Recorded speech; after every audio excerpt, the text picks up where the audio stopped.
ப்ரேயருக்குள்ளே நம்ம கலந்துக்கலாம். So I want you to take கலாத்தியர் 5:17. So let me read it for you.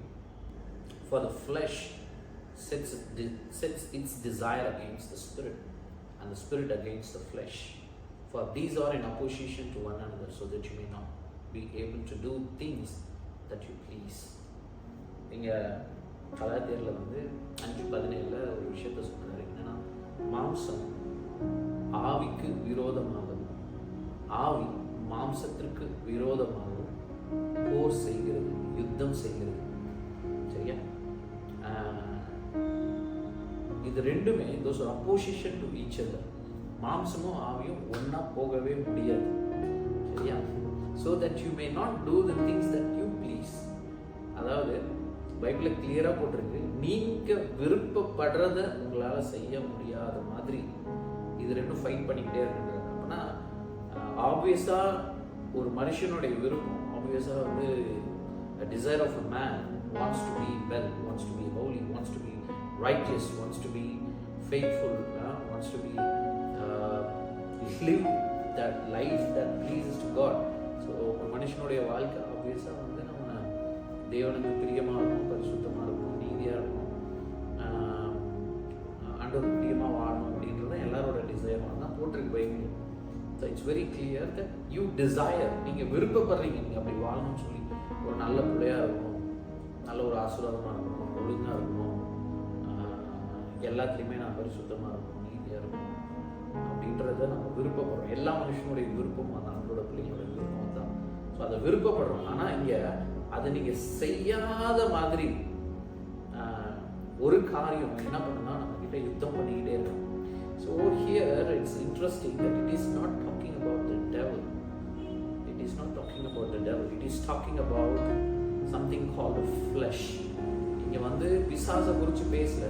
ஆனால் இந்த வார்த்தை நீங்கள் உங்களுக்கு பிரியமானதை, உங்களுக்கு பிடிச்சதை, இல்லை தேவனுக்கு பிடிச்சதை செய்யாத மாதிரி தடை பண்ணுறது பிசாசு கிடையாது ஃபஸ்ட்டு.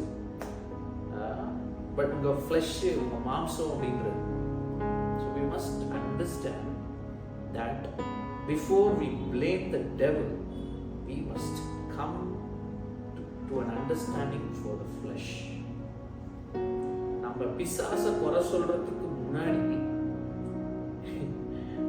நம்மளுடைய ஃபோக்கஸ் எங்க வரணும்னா நம்ம மாம்சத்திற்கு நேராக வரணும். ஏன்னா we tend to blame devil for everything. Yes, obviously the devil is the one who works against us to என்ன பண்றான், works against us to walk in the flesh. So இங்க I want to make it very clear. நீங்க மாம்சம் அப்படின்றது எங்க கிரியை செய்யுது. இந்த மாம்சம்ன்றது ஒரு ராஜ்யம், ஆவின்றது ஒரு ராஜ்யம். Flesh is a kingdom, spirit is a kingdom. So God is a spirit, and God became man, became flesh, lived, dwell in the world without any sin, holy and without blame. He lived in this world and died. நான் இங்கே ஒரு விஷயம் நான் சொல்ல விரும்புகிறேன். இயேசு மாம்சத்தில் வாழ்ந்தார். சரிங்களா? எப்படி பாவம் இல்லாமல் குற்றம் இல்லாமல் வாழ்ந்தார், மரித்தார், ஆனால் உயிரோடு எழுந்தார். இந்த உயிரோடு எழுந்ததுக்கு அப்புறம் இயேசுவுக்கு ஒரு சரீரம் கொடுக்கப்பட்டிருக்கு. என்ன அப்படின்னா, there is a after Jesus resurrection there was a flesh that was given to Jesus. That is not the flesh, the sinful flesh that we have, but it is the flesh, it is the flesh which is a glorified, மகிமை அடைந்த சரீரம். இந்த மகிமை அடைந்த சரீரத்தில் பாவம் well பண்ணவே முடியாது. நல்லா கவனிங்க. அப்போ நம்ம பூமியில இருக்கோம், இப்போ வாழ்ந்துட்டு இருக்கோம், ஒரு மாம்சத்துல இருக்கோம், இப்போ ஒரு உலகத்துல இருக்கோம். இந்த மாம்ச ராஜ்யம் யாருக்கு உட்பட்டு இருக்குன்னா பிசாசுக்கு உட்பட்டு இருக்கு. So those who dwell in the mind of flesh is in the kingdom of devil. So I want you to understand, I want you to think. Carnal mind is death அப்படின்னு சொல்றாரு. மாம்ச சிந்தை மரணம் அப்படின்னு சொல்றாரு. அப்போ இந்த மாம்ச சிந்தைன்றது மரணம்னு ஏன் சொல்றது? மரணம் எங்க இருக்கு? தேவனுடைய ராஜ்யத்துல மரணம் இருக்கா? Is the death is in the kingdom of God? Kingdom of God is life. Kingdom of God life மட்டும் தான் இருக்கு, அங்க டெத்தே கிடையாது. பட் இங்க சொல்றாரு the carnal mind is death. Carnal mind is death. That means it is the kingdom of the devil where death dwells. I want you to understand, the carnal mind itself is death. The carnal mind itself is the kingdom of the devil.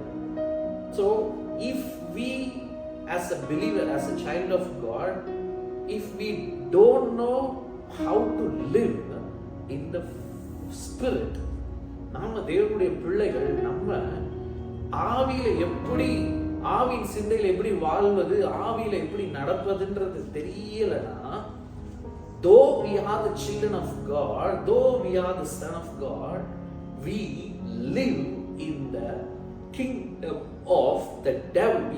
We are exposed or we are controlled by the kingdom of death or the kingdom of the devil. I want you to understand, because in the salvation your spirit is saved, your soul is in the process of salvation, but your body, your body is still the mortal body. It's not the glorified body, so it always exposes to the flesh. The flesh is always exposed to the kingdom of the devil. I want you to understand, if this flesh is exposed to the kingdom of the devil, now children, the kingdom of God is not somewhere else. The kingdom of God is in you. So the kingdom is in you. The kingdom of flesh is not in you but outside. I want you to understand again, the kingdom of God is in you. தேவராஜ்யம் உங்களுக்குள் வந்திருக்கிறது, அது உங்களுக்குள்ள இருக்கு. ஆனா பிசாசோட ராஜ்யம் எங்க இருக்குன்னா வெளியில இருக்கு, உலகத்துல இருக்கு, மாம்சத்துல இருக்கு. அப்போ இந்த மாம்சம் வெளியில போக கூடாது, it has to come inside. That means இந்த மாம்சத்தோட ஃபோக்கஸ் ஆவிக்கு நேரா வரணும். Its focus should be in the spirit, not outside but inside. If you are a person who tends to live a life which focus on outside the world, உலகத்துக்கொத்த வேஷம் தெரியும். அப்ப அந்த உலகத்தை பார்த்து பார்த்து உலகத்தோட ஸ்டைல், உலகத்தோட ட்ரெண்ட், உலகத்தோட இச்சை, மாம்சம், அசுத்தம், பாவம், இதெல்லாம் உலகத்தை பார்க்கும் பொழுது நம்ம என்ன பண்றோம்? we are exposed to the devil. But when your focus, your mind, your flesh focus on the inside, the kingdom of God which is in you, if it focuses you, then the spirit will take control of the flesh. So this is a very important basic ABCD subject, but இதுல தான் ஃபர்ஸ்ட்ல இருந்து கடைசி வரைக்கும் நம்ம fail ஆகும். We fail in this area from the beginning to the end, because yes, we are a children of God, yes, we are righteous, we are holy, we are being made like Jesus, but one area which we needs to put it on check on an everyday basis is the flesh. What Jesus has done for you in the spirit is eternal. See, you have been made holy. அதாவது நீங்க பரிசுத்தமாக்கப்பட்டு விட்டீர்கள். இந்த பரிசுத்தத்தை யாராலும் எடுக்க முடியாது, ஏன்னா அது உங்க ஆவியில இருக்கு. உங்க ஆவியின் மனுஷன் இயேசுவை விசுவாசிக்கிற ஒவ்வொருவருடைய ஆவியும் பரிசுத்தமா இருக்கு, நீதிமானா இருக்கு. அதனாலதான் நம்ம ஒரு தவறு செஞ்சாலும் திரும்ப நான் எங்க போறேன்? ஜோதிகளின் பிதா, பரிசுத்தமுள்ள பிதா, நீதியின் பிதா கிட்ட போய் அப்பான்னு சொல்றேன். Because your spirit is saved, your spirit is righteous. So Christ உங்களுக்கு செஞ்ச எல்லா blessings-ம் is in the spirit, and it is eternal blessing. It cannot be changed or it cannot be revoked by any man. But when you live in the flesh, in the carnal mind, you forget all the blessings that you have already in the spirit. That's the problem here. That is the fight which is happening right now between the spirit and the flesh. The மாம்சத்துக்கும் ஆவிக்கும் என்ன பிரச்சனைனா, the மாம்சத்துக்கும் ஆவிக்கும், ஆவியில உங்களுடைய நித்திய சுதந்திரம் அடங்கி இருக்கு. தேவ நீதி, பரிசுத்தவான், கிறிஸ்துவை போல, கிறிஸ்துவின் உடன் சுதந்திரவாளி. You are a joint heir with Christ, righteous, holy, powerful as Jesus was, so you are in this world. You have all the blessings in your spirit. It is in you. The kingdom of God is in you. Christ in you, the hope of glory. You have all the blessings in the spirit. But the problem is that your spirit, that your flesh, right? If your flesh, your soul has to understand that, so that you may control your body through the spirit. என்ன சொல்றேன்னா, மாம்சம் ஆவி ஆளுகை செய்ய முடியாது. In flesh, உங்களுடைய ஆவி பாவம் செய்யவே முடியாது. Your spirit cannot commit sin because it is you are sealed by the Holy Spirit. அதனால தான் Holy Spirit உங்களை விட்டு போகவே முடியாது. He is eternally living in you till the day of the Lord Jesus Christ. But உங்க மாம்சம் பாவம் செய்ய முடியும். இந்த மாம்சம் பாவம் செய்யறதுனால நல்லா கவனிங்க, பாவம் செய்கிறவன் என்ன பண்றான்னா தன் ஆத்துமாவை கெடுத்து போடுகிறான் அப்படின்றது. This is listen very careful. பாவம் செய்கிறவன் என்ன பண்றான்னா தன் ஆத்துமாவை கெடுத்து போடுறான். அப்ப பாவம் பண்றவன் சரீரத்தை மட்டும் கெடுக்கல, அவனோட மைண்ட், வில்லு, எமோஷன்ஸ் எல்லாமே கெட்டு போகும். This is the danger of sin. Your spirit is super, God filled, powerful, glorious, but if your flesh is addicted to sin or submitted to sin, your soul is also, ஆத்துமாவும் கெட்டு போகுது. பாவம் செய்கிற என்ன பண்றான், தன் ஆத்துமாவை கெடுத்து போடுகிறான். அப்போ ஆத்துமாவும் கெட்டு போகுது. ஆத்துமானா என்னது? உங்களுடைய திங்கிங், உங்களுடைய இமேஜினேஷன், உங்களை ஒரு லெவலுக்கு மேல உங்களால திங்க் பண்ணவே விட மாட்டான் சார். அப்படியே கட்டி ஒரு பானைக்குள்ள போட்டு வச்சிருவோம். எப்படி இருக்கும்? நம்ம ஒரே மாதிரி தான் திங்க் பண்ணுவோம், ஒரே மாதிரி தான் யோசிப்போம், ஒரே மாதிரி தான் வாழுவோம். There will be no difference, you know. ஒரு இப்போ பாத்தீங்கன்னா குண்டு சட்டிகளை குதிரை கொண்டுவாங்க. We tend to live the same life again and again because sin captured you, submitted, you surrendered to the sin. But thank you Holy Spirit. நான் சொல்றேன், மாம்ச சிந்தையே மரணம் சொன்னா அப்ப மாம்ச சிந்தை பாவம். சரியா? நீங்க விபச்சாரம் பண்ணணும்னு அவசியம் கிடையாது. சரியா? மாம்சத்துல யோசிச்சீங்கன்னாவே அது மரணம் தான்ன்றார், அது பாவம் தான்ன்றார். இதை நம்ம ஏன் we don't check this. Okay, let me finish. This is a big topic. We are going to continue this subject in the coming days. Okay, so இப்போ the kingdom of God in you, Christ in you, எல்லாமே உங்களுக்குள்ள இருக்கு, எல்லா blessings உங்களுக்குள்ள இருக்கு. But ஆனா இந்த உங்க ஆவியில இருக்கிறதும் உங்களுடைய மனசு விருப்பமும் நீங்க நல்லா இருக்கணும், ஆண்டவருக்கு பிரியமா வாழணும், விசுவாசத்தோட இருக்கணும், கர்த்தருக்கு பிரியமானதை செய்யணும் அப்படின்றத நீங்க விருப்பப்படுறீங்க அக்கார்டிங் டு Galatians. பட் ஆனா இந்த மாம்சம் உங்க ஆவிக்கு விரோதமா யுத்தம் பண்றதுனால நீங்க செய்யணும்னு நினைக்கிறத உங்களால செய்ய முடியல அப்படின்றது. இது பாருங்க, இதுதான் life long battle. Because Christian life is everyday life. Christian life is everyday life. ஒவ்வொரு நாளும் வாழ வேண்டியதுதான் கிறிஸ்தவ வாழ்க்கை. இன்னைக்கு இந்த ட்ரூத் நான் நிறைய வாட்டி சொல்லியிருக்கேன். Don't dwell on the past, don't dwell on the past mistakes, don't dwell on your past life. If you dwell on the past life, நீங்க பழைய வாழ்க்கையை கொண்டு உங்க பழைய தோல்வியும், பழைய பாவ எண்ணங்களையும், பழைய யோசனைகளையும், பழைய பேகேஜஸ் எல்லாம் கொண்டு நம்ம இன்னைக்கு வாழ்ற the present day life, if we live this present day life with the baggage that was collected from our past sins, mistakes, weakness, every day you live a failure life. I want to tell you this because God gives us grace every day. You know what? ஏன் நம்ம தூங்குறோம் தெரியுமா? நம்ம தூங்கும் பொழுது என்ன ஆகுதுன்னா, it's like a sign of we are dying. We don't know where we are. மரித்து போன சடல மாதிரி தான் இருக்கும் தூங்கும்போது. கரெக்டா? We like a dead people. That means our spirit, உண்மையா, this is truth, our spirit entering into the spirit realm. That is why we receive dreams either from God or from the devil or from the flesh. இந்த dreams வருது. ஏன்னா நம்ம தூங்கும் பொழுது நம்முடைய ஆவி வந்து ஸ்பிரிச்சுவலுக்குள்ள போகுது. நம்ம ஆத்மா எல்லாம் ஸ்பிரிச்சுவலுக்கு எக்ஸ்போஸ் ஆகுது, நம்ம ஸ்பிரிச்சுவலுக்குள்ள போயிடும்.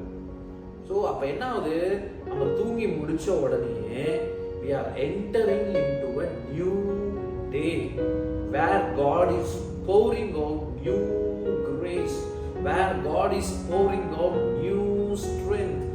Every day is a new day, new grace, new beginning. You no need to live with your past sin, past failure, past weakness. ஏன் God புது நாட்களை கொடுக்கிறார், ஒவ்வொரு நாளும் ஒரே மாதிரி கிடையாது. ஏன் புது நாளை கொடுக்கிறார்னா so that you may receive new grace, new strength, new wisdom and carry out that day successfully according to God's will. ஒவ்வொரு நாளும் புதுசா ஏன் கர்த்தர் கொடுக்கிறாருன்னா பழைய பேக் தூக்கி எரிஞ்சுட்டு அப்பா நீ புது நாள்.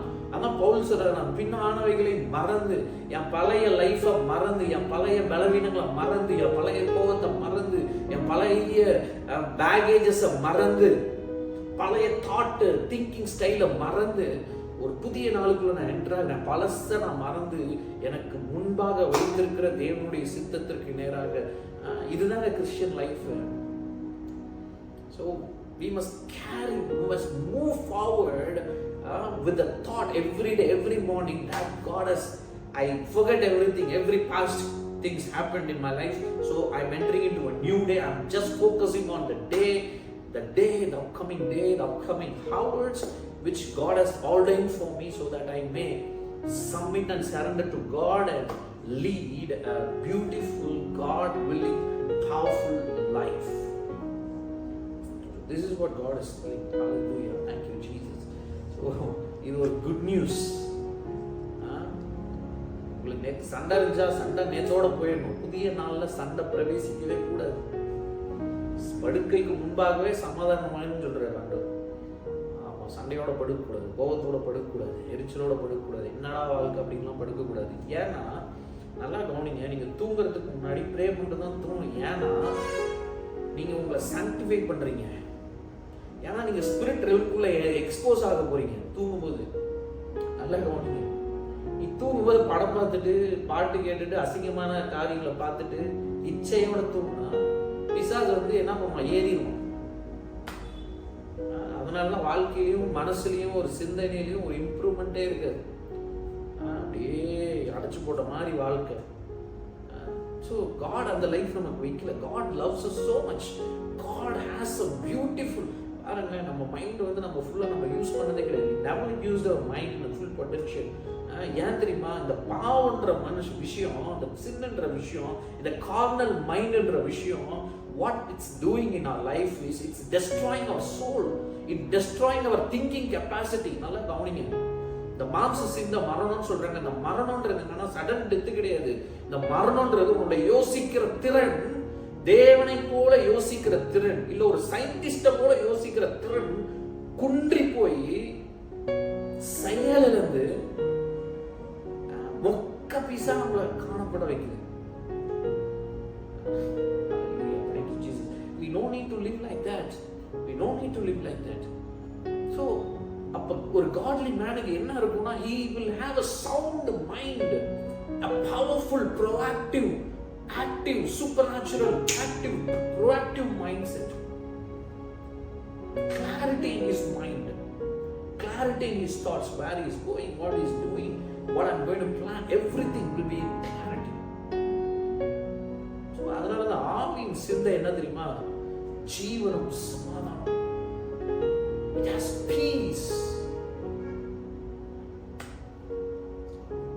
and life.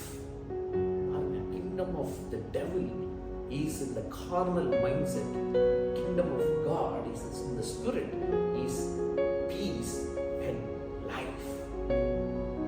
So every day God என்ன பண்றாருன்னா நம்மளை சூஸ் பண்ண சொல்றாரு. மகனே மகளே, நீ என்ன பண்ணணும், நீ புதிய நாள் வரும்பொழுது நீ முழங்கால் பண்ணிட்டு என் சமூகத்தில் உட்கார்ந்து ஒரு மணி நேரம் நீ என் சமூகத்தில் உன்னை ஒப்புக்கொடு. ஏன்னா நீ மாம்சத்தில் இருக்க.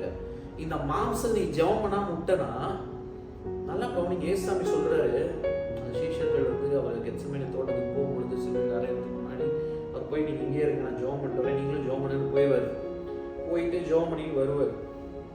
வரும்பொழுது பார்த்தீங்கன்னா எல்லாம் குப்புற அடித்து தூங்கிட்டு இருப்பாங்க. ஸோ பார்த்துக்கோங்க. அப்போ ஆண்டவர் ஒரு வார்த்தை சொல்லுவார், நீங்கள் சோதனைக்கு உட்படாதபடிக்கு விழித்திருந்து ஜோம் பண்ணுங்க. அட்லீஸ்ட் 1 hour நீ ஜோம் பண்ண மாட்டேன்னு கேட்குறாரு. ஆனால் இது எதுவுமே இதெல்லாம் நாங்கள் கேட்டிருக்கோம். இந்த மெசேஜ் நல்லா கவனிங்க. It is very simple. God's word is very simple. So if you obey, God says that காலையில் அட்லீஸ்ட் 1 மணி நேரம் ஜெபம் பண்ணிடுங்க. 1 மணி நேரம் காடோட பிரசன்ஸ்ல ஸ்பெண்ட் பண்ணிடுங்க. ஏன் தெரியுமா?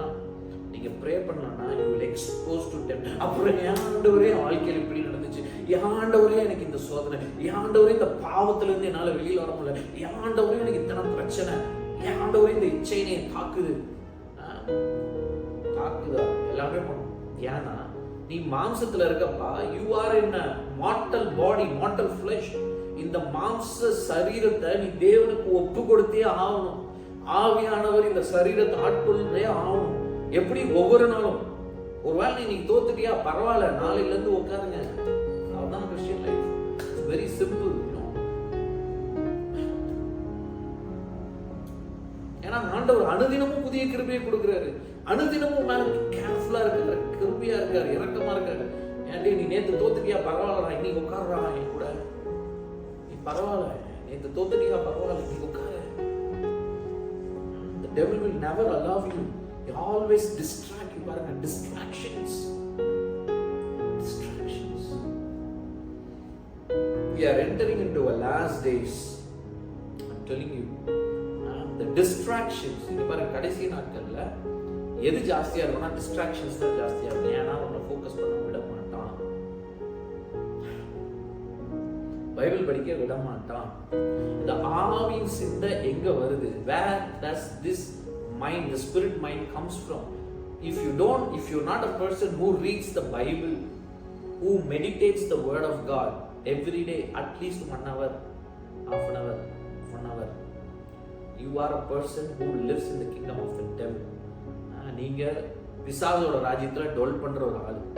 ஏன்னா அங்க உங்களுக்கு என்ன இருக்கும்னா மாம்ச சிந்தை தான் இருக்கும், ஆவியின் சிந்தையே இருக்காது. அதான் கர்த்தர் சொல்றாரு, உன் சுய புத்தி மேல் நீ சாராமல் முழு இருதயத்தோடும் கர்த்தர் மேல் நம்பிக்கையா இருந்து உன் வழிகள் எல்லாத்தையும் அவருக்கு ஒப்பு கொடு. இது எங்க பண்ணணும், எப்ப பண்ணணும்? காலையில பண்ணணும். உன் சுய புத்தி மேல சாராம இவ்வளோ நாள் நீ ஃபெயிலியரா வாழ்ந்ததுக்கு காரணம், இவ்வளோ நாள் நீ ஒரு பிராஸ்பராக வந்ததுக்கு காரணம், இவ்வளோ நாள் பாவத்துல மாட்டிக்கிட்டு இருந்ததுக்கு காரணம். ஏன் நீ வாழ்க்கை மாறணும்னு நினைக்கிற, ஆனா வாழ்க்கை மாறல. ஏன்னா இன்னுமே இந்த ப்ராசஸ், இது ஒரு ப்ராசஸ். எப்படி சோறு குழம்பு வைக்கிறது ஒரு process, step by step process. அது மாதிரி நம்ம ஆவியின் சிந்தையில வாழ்றதுக்கு ஒரு ப்ராசஸ் இருக்கு. அதை நம்ம பழக்கப்படுத்திக்கிட்டே இருக்கணும். The more that we say no to the flesh, the more we become spiritual. So எப்படி நான் ஃப்ளெஷ்க்கு நோ சொல்ல முடியும்னா ஒரே ஒரு வழி தான். Please, there is no other shortcut, no other way, only one way. Submit your body as a living sacrifice to God and read the word. Without reading the word, you cannot be a spiritual person. You cannot have a spiritual mindset. இதுல கடவுளை நம்ம blame பண்றோம். அவர் எனக்கு செய்யல, நான் ஏன் இப்படி இருக்கேன், நான் ஏன் மொக்க பீஸா இருக்கேன். நல்லா கவனிங்க. as a man thinketh in his own heart, so is he அப்படின்றது. அப்படின்னா ஒரு மனுஷன் தன்னை குறித்து என்ன எண்ணுகிறானோ அவன் அப்படியே இருக்கிறான். அப்போ உன்னோட லைஃபே பாத்தீங்கன்னா a set of thoughts தான். set of thoughts. your mind is your life. அப்போ பாவம் பண்றவன் மைண்டை கெடுத்துக்கிறான். நீ மைண்டை கெடுத்துட்டனா உன் வாழ்க்கை எப்படி இருக்கும்? மொக்கையா இருக்கும்.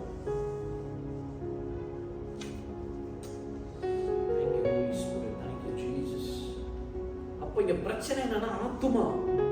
ஆண்டவர் சொல்ற, பிரியமானவனே, உன் ஆத்துமா வாழ்வது போல நீ எல்லாவற்றிலும் வாழ்ந்து சுகமாயிரு அப்படின்றது. அப்ப ஆண்டவர் ஃபோக்கஸ் பாருங்க, ஆத்துமா. அந்த ஆத்துமாக்காக ஜெபிங்க. ஆத்துமா, your soul should not enter into the hell. ஹெல்லுக்கு போறது எது தெரியுமா? உங்க சோல். ஹெவனுக்கு போறது எது தெரியுமா? உங்க soul. So it is very important. அப்ப சோல் சால்வேஷன்ல நம்ம அந்த ப்ராசஸ்ல தான் இருக்கோம். Hallelujah. Thank you Lord. அப்போ word of God என்ன at any cost ஆண்டவர் சொல்றாரு. நீதிமொழிகள், என் மகனே என் வார்த்தையை கேள், என் வார்த்தையை கவனி, என் சத்தத்துக்கு செவி கொடு. அது உன் இருதயத்தை விட்டு பிரியாத இருக்கட்டும், உன் கண்களை விட்டு பிரியாத இருக்கட்டும், இரவும் பகலும் அதை தியானி. See what God is telling. Proverbsல எல்லாம் எடுத்துக்கோங்க, எல்லாம் நான் படிக்கிறேன் பாருங்க. It is like the father talking to his son.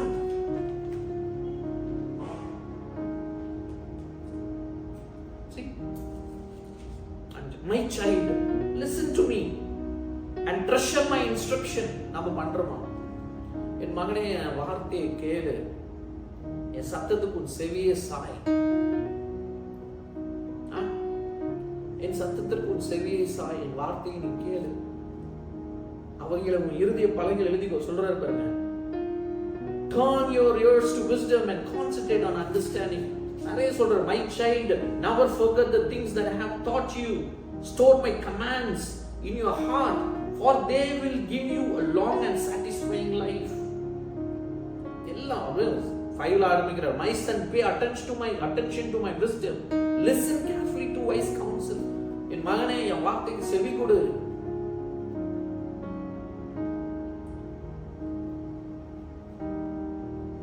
ஒரு விஷயத்தை பண்ணாவே God wants your attention towards His word, because He is speaking through His word to you every day, every moment, every second. But the problem is, இந்த மாம்ச சிந்தையில வாழ்றதுனால, இந்த மாம்சத்துக்கு நாம உட்பட்டவர்களா இருக்கிறதுனால, the final thing is God speaking to us through the word. அவர் பேசினார்னா நம்ம ஆத்மா உயிர்ப்பிக்கப்படும், ஜீவன், சமாதானம். ஆனா என்ன பிரச்சனைனா, இந்த மாம்சமும் ஆவியும் யுத்தம் பண்ணிக்கிட்டே இருக்குல்ல. இந்த மாம்சம் நம்ம டிஸ்ட்ராக்ட் ஆக ஆக ஆக ஆக என்ன ஆகுதுன்னா, நம்ம we are not capable to listen to God's voice because we are not reading the word. கடமைக்காக படிப்போம். So I'm going to finish this. என்ன சொல்ல வரேன்னா, say no to the flesh and say yes to the spirit. Every day is a new day. Don't live என்று சொன்னாரு. பழைய packages புதிய நாளில் கொண்டு வந்துடாதீங்க. பழைய லைஃப் ஸ்டைலை, பழைய தாட்ஸை, பழைய பெயினை, பழைய ஃபெயிலியரை, பழைய பேக்கேஜை எதுவுமே எடுத்துக்கிட்டு புது நாளில் என்ட்ரு ஆகாதீங்க. நீ புது நாள் என்ட்ரு ஆகும் பொழுதே, ஆண்டவரே நான் பின்னானவைகளை வந்து முன்னானவைகளை நோக்கி, தேவன் எனக்கு வைத்திருக்கிற பலமா அழைப்பின் பந்தை பொருளை நோக்கி நான் என்னை ஒப்பு கொடுத்து நான் வாழ போறேன், நான் விட்டு கொடுக்க போறேன், தேவ சித்தத்துக்கு நான் அர்ப்பணிக்க போறேன்னு சொல்லி தேவனுடைய வார்த்தையை படித்து, அதான் சொன்னேன் நீதிமொழிகள்ல, my son, my child, pay attention to my word, listen to my counsel. உனக்கு அது இருந்தா போதும். மாம்ச சின்ன மரணம். மாம்ச மரணம் என்ன என்னது? உன் ஆத்மா சாகிறது, உன் திங்கிங் கெப்பாசிட்டி சாகிறது, உன்னுடைய எபிலிட்டி சாகிறது. ஆனா ஆவின் சிந்தையில வந்து கர்த்தருடைய வார்த்தையை நீ படிக்கும் பொழுது, தியானிக்கும் பொழுது, the spirit of God, the spirit of mind is life and peace. And what is peace? Your mind is getting activated. Your mind thinks differently. Your capacity, your productivity will increase like anything. You will be a different person in your thoughts, in your thinking, in your action, in your what you do. So God has a great and mighty life for each and every one of us. நம்மளுக்கு கர்த்தர் ஒரு மகிமையான வாழ்க்கையை எங்க வச்சிருக்காரு? Bible வச்சிருக்காரு, படிக்கும் பொழுது வச்சிருக்காரு. ஏன்னா ஸ்பிரிட்ல தான் எல்லாமே இருக்கு. நம்மளோட வேலை என்னன்னா, pay attention to it. Listen, write it in your heart, meditate it in day and night, and pray. Simple. Every day do this. Every day do this. Because when we do this continuously, we will become sensitive to God's voice. And suddenly the Lord speaks. Don't do this. Do this. Choose this. இதை செய். இந்த லெவல்ல தான் நம்ம வாழணும். இந்த லெவல்ல யார் வாழலையோ நம்மலாம் பின்னாடி இருக்கும். நம்ம வந்து சென்சிட்டிவ் ஆகணும். ஆண்டவர் இதனால ஆண்டவர்களை நேசிக்காமலாம் இல்லை. நீ இந்த பூமியில வாழ்ற வரைக்கும் கர்த்தர் அளவில்லாம அன்பு புரிந்து கொண்டே தான் இருப்பார். செத்ததுக்கு அப்புறம் ஒண்ணுமே பண்ண மாட்டார். நீ பண்ண பாவம் பண்ணிட்டே இருந்தீங்கன்னா நரகத்துக்கு போக. பரிசுத்தமா நீ கர்த்தருக்காக நீ வாழ ஆரம்பிச்சா, தேவ திட்டத்தை இந்த பூமியில் நிறைவேற்ற ஒப்பு கொடுத்தனா, பரலோகம் போவ. உன்னுடைய கிரிகள் உன்னை பின்தொடரும். So don't waste your time. Don't waste your time. We have very little days. So whatever the time that God has given us, let us use it wisely. Invest பண்ணுங்க. நல்லா கவனிங்க. நம்ம நிறைய நேரம் 8 மணி நேரம் 9 மணி நேரம் நம்ம வேலை செய்யறதுக்கு இன்வெஸ்ட் பண்ணுறோம். ஆனால் ஆண்டவர் சொல்றாரு, if you invest in my wisdom, if you invest your time in my counsel, if you invest your time in my instructions, என்ன தெரியுமா, இதை இன்வெஸ்ட் பண்ணும்போது உங்களுக்கு என்ன வரும்னா கர்த்தருக்கு பயப்படுகிற பயம். கர்த்தருக்கு பயப்படுகிற பயம்னா என்னன்னா wisdom, ஞானம். ஞானம்னா என்னன்னா உங்களோட உங்க மைண்டு இயேசுவை போல திங்க் பண்ணணும், வித்தியாசமா திங்க் பண்ணணும், ப்ரொடக்டிவா இருக்கும். ஒண்ணுமே மொக்க பீஸ்ன்னு நினைக்காது. நான் தேவனை போல இருக்கேன், நான் டிஃப்ரெண்டா ஏதோ திங்க் பண்ணிக்கிட்டே இருப்பேன், செய்வேன், தேவனை போல மூவ் பண்ணும். இதுதான் ஆண்டவர் சொல்றாரு. So spiritual life, spirit mind is a productive mind, is a என்னது ஃப்ரூட்ஃபுல் மைண்ட். அதுதான் ஆண்டவர் சொல்றாரு. Mind is very important, and through the word of God only we will renew our mind. கர்த்தருடைய வார்த்தையினால தான் நம்ம மனசை மறுரூபப்படுத்த முடியும். ஸோ அதனால ஆண்டவர் நீங்க சொல்றாரு, என் மகனே மகளே, ஒவ்வொரு நாள்லையும் இது கேட்ட வசனம் தான், கேட்ட வார்த்தைகள் தான். நம்ம 20 வருஷம் 30 வருஷம் ஆண்டவரோட நடந்திருக்கோம். ஃபைனலாக நம்ம ஒன்றை மட்டும் மாற்றவே முடியாது. என்னன்னா தேவனுடைய சமூகத்தில் நம்மளுடைய நேரத்தை ஸ்பெண்ட் பண்ணுறது. ஏன்னா நம்ம மாம்சத்தில் இருக்கோம். இந்த மாம்சம் கர்த்தருடைய சமூகத்தில் உடைக்கப்படும், வார்த்தையினால நொறுக்கப்படணும். வார்த்தை நமக்குள்ள போய் நம்ம ஸ்பிரிச்சுவலாக மாற்றி நம்மளோட மைண்டை ப்ரொடக்டிவாக, எஃபெக்டிவாக, லைஃபாக, ஃப்ரூட்ஃபுல்லாக வச்சுருக்கோம். அப்போ நம்மளுடைய லைஃப் சூப்பர் நேச்சுரலாக இருக்கும். So this is what God wants is. your பாருங்க, ஸ்பிரிட்ல தான் எல்லா blessings இருக்கு. So the spirit is in you, Holy Spirit is in you, all the blessings that Christ has purchased for you is in you. It's not in your flesh, it's not in your emotion. So don't allow your emotion, negative feelings, fearful thoughts and old baggages to destroy the beautiful things that is in your spirit. A supernatural person in your spirit. You are as Jesus was, so you are in this world. இயேசு கிறிஸ்து இருக்கிற மனமாகவே நீங்களும் இருக்கிறீர்கள். உங்க ஆவி super. ஆவி மனுஷன் கர்த்தரை போலவே இருக்கணும். கர்த்தர் எப்படி இருப்பாரு யோசிச்சு பாருங்க. எவ்வளோ மலைகள், எவ்வளோ செடிகள், எவ்வளோ உயிர் வாழும் ஜந்துக்கள் எல்லாத்தையும் கர்த்தர் தான் படைச்சிருக்கு. அப்போ அவருடைய ஞானம் எவ்வளோ பெருசு, அவருடைய ஞானத்தை அளவிடவே முடியாது. அப்படியே பட்ட மைண்டை தான் ஆவியில கர்த்தர் நமக்கு வச்சிருக்காரு. That kind of mind. Thank you, Holy Spirit. Thank you, Jesus. We must get into that potential. We must take that potential out from our spirit. So, there நிறைய இருக்கு. Speaking in tongues, ஆவியினால நிரம்பி நம்ம ஜெபிக்கிறதுனால நம்ம ஆவியில என்ன பண்றோம், நம்ம உயிர்ப்பிக்கப்படுறோம். We are edifying our spirit. வேர்டை கன்ஃபஸ் பண்ணுறதுனால நம்ம எடிஃபை பண்ண போகிறோம், ஆராதிக்கிறதுனால எடிஃபை பண்ண போகிறோம். எப்படியோ நமக்கு எல்லா வழிகள் கர்த்தர் கொடுத்துருக்கிறார். மொத்தத்தில் நம்ம ஆவியில் ஒவ்வொரு நாளும் ஆழம். இதுதான் கர்த்தர் நம்ம அழைத்திருக்கிற ஆவியில் தான் எல்லா பிளஸிங்கும் இருக்குது. ஸோ ஒரு தேவ பிள்ளை மாம்சத்தில் வாழ்ந்தானா அவனை விட ஒரு மோசமான ஒரு பர்சன் யாராலையும் இருக்க முடியாது. ஏன்னா மாம்சத்தில் ஒரு நன்மையும் வாசமாக இல்லைன்னு போட்டு, there is no good thing dwells in the flesh. God's word says there is no good thing dwell in the flesh. It is my spirit which gives life. The words that I speak into you, they are spirit and they are life. Only the word of God has life. மாம்ச சிந்தை மரணம். மாம்ச சிந்தையில ஒண்ணுமே கிடையாது, zero. வாழ்றதுக்கு அலங்கவே இருக்கலாம். மாம்சத்துல ஆவியில வாழ்றது ஜீவன், சமாதானம்.